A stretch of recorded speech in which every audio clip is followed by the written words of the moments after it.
Welcome back to Fantasy Stockball with the New Level Investment Management LLC Championship Week. I usually give you a player, match that player up with a specific stock, but this time we're going to do teams. And we're going to start with the NFC. We're going to go with the Carolina Panthers. They're going up against the Arizona Cardinals. And this is the first time in NFL history that you've had two former Heisman winner quarterbacks, Cam Newton and Palmer, face each other in the NFC Championship. So this should be outstanding. Number one versus number two. It's been a long time since we had number one versus number two in both the NFC and the AFC. So these should be some really good matchups.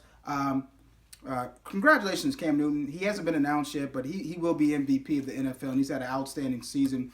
And I'm going to go with Carolina. I think they get it done. It's going to be a close game. I think Arizona kind of got over that first test last week against Green Bay, so they should come out and play with less nerves, if you will. But I do think Carolina shook off some of their rust last week. They get it done. It's going to be a close one, but I think they get it done. And I'm going to match Carolina up with Outer Wall, and it's the parent company to Redbox. I know there's a lot of competition in this space, right? You have Netflix, who's the streaming champion, the streaming elephant in the room, if you will. You have Amazon, that's not too far behind, Apple TV, all these different streaming things going on. But I guess I'm still a sucker for having that DVD and then also having a DVD player and watching a good movie, right? And you don't have to be a powerful company to own your space. And I think Redbox is still the leader as far as DVD rentals and also video game rentals as well.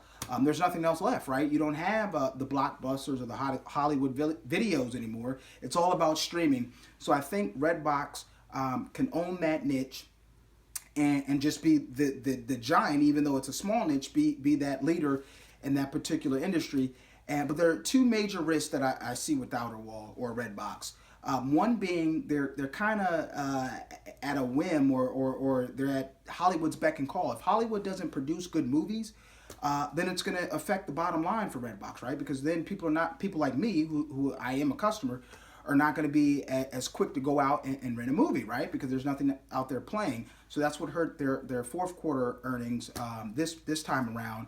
There weren't really that many good movies. So that's risk number one. Risk number two, again, is that competition with just streaming. They're competing with everybody. Even DirecTV now has the ability to get new movies streamed to you for a premium price. So I think Redbox really has to win on that price standpoint. They're kind of like the Walmart of DVD rentals. They're going to beat you with the price. Yeah, you're going to have to get in your car and drive, but you're going to get a good movie for a good price. You have Straight Outta Compton, Creed, The Big Short. There's some really big movies, Star Wars, that are coming up that should really boost the bottom line for Outer Wall. And the reason why I like Outer Wall in this particular sector or this particular session with the videos is the markets are really cheap right now, right? They're kind of in bear market territory, which means that the markets have lost at least 20% or more. Now, the overall market hasn't lost 20% or more, but there are a lot of good stocks that have. And I've been watching Outer Wall for the last 2 years. This stock was trading up around 70, 75 bucks just 6 months ago, and they're down to 31. So their price earning ratio is around 5. The average for the overall market is about 15 to 17. So you're getting a really good company at a cheap price right now. The dividend is over 3%. The 10-year Treasury yield is about 2% right now. So you're getting a good company with decent revenues, a decent balance sheet, with a good dividend yield. So I think this company has a lot more room to run. One more thing before I move on to the next game. Their market cap is currently around $500 million, a little north of that. But if you take the 30-year Treasury yield, discount that back in, which is around about 2.8%, the market cap should be about $2.3 billion, which is about a 78% delta between where the market cap is now and where it should be. So that's a lot of room to grow if you get into the stock now. I like it here at these levels. Carolina, Cam Newton, Outer Wall. Next up, we're going to go with our AFC matchup. Two future Hall of Famers. Peyton Manning is definitely one of my favorite QBs of all time. Him and Aaron Rodgers, probably the best of all time. And this is probably going to be the last time that you're going to see a Peyton Manning versus Tom Brady, especially in the AFC Championship. But I got to go with the road team. I really want Denver to win this, but I just didn't see enough out of Peyton Manning last week against the Steelers. He probably should have lost that game.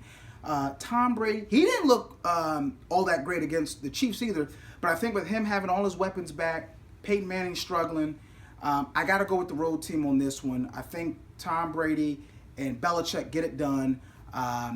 And I'm going to match them up with Love. No, I don't love the Patriots, but it's Southwest Airlines stock symbol, LUV, Love. And this is what I kind of like to call throwing the baby out with the bathwater, right? So the markets are down, right? Oil is down. China's a mess. But there's some really good stocks or some really good companies that should be elevating, yet they're getting thrown out with that bathwater.